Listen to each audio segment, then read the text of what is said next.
যার নেতৃত্বে বাংলাদেশের তৎকালীন পূর্ব পাকিস্তানের একটি অংশ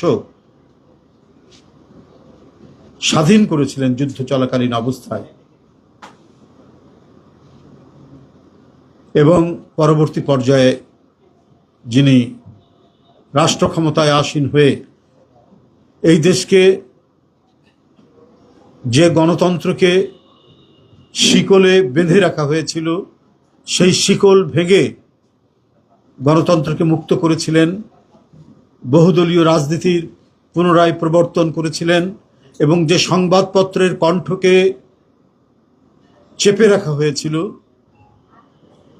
সেই সংবাদপত্র, মিডিয়া, গণমাধ্যমকে অবমুক্ত করলেন শৃঙ্খল ভেঙে।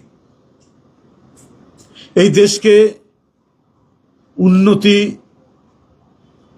এবং উৎপাদনমুখী দুই ধারায় সম্পৃক্ত করে সারা বিশ্বে তিনি জানান দিলেন বাংলাদেশ একটি স্বাধীন সার্বভৌম দেশ, বাংলাদেশ নিজের পায়ে দাঁড়াতে পারে।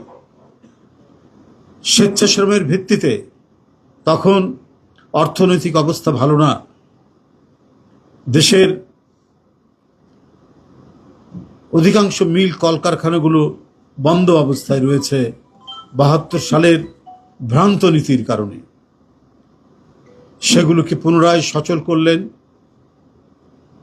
কর্মসংস্থানের ব্যবস্থা করলেন, এবং মধ্যপ্রাচ্য সহ পৃথিবীর বিভিন্ন দেশে বাংলাদেশ থেকে বেকার এবং শিক্ষিত বেকারদের কর্মসংস্থানের এক মহা বিপ্লব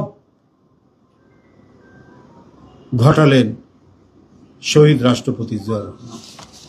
বন্ধুরা, এই ক্ষণজন্মা রাষ্ট্রনায়ক, তাকে দেশি বিদেশি ষড়যন্ত্রকারীরা কঠিন এবং নির্মম নীল নকশা প্রণয়ন করে ১৯৮১ সালের ৩০শে মে চট্টগ্রামের সার্কিট হাউসে নির্মমভাবে হত্যা করে। কারণ আগ্রাসী শক্তি চক্রান্তকারীরা বুঝতে পেরেছিল এই দেশপ্রেমিক জাতীয়তাবাদী রাষ্ট্রনায়ক ক্ষমতায় থাকলে রাজনীতির আজানের জন্য ২ মিনিট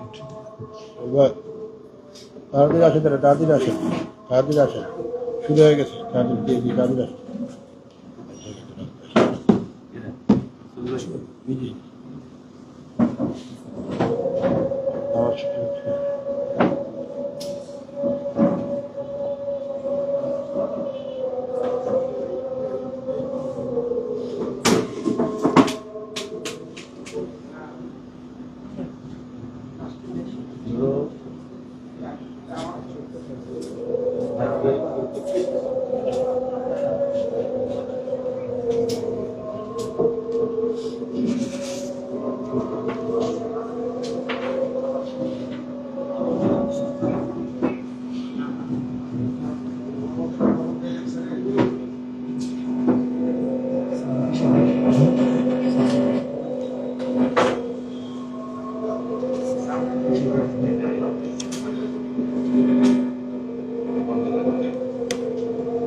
বন্ধ করে রাখো।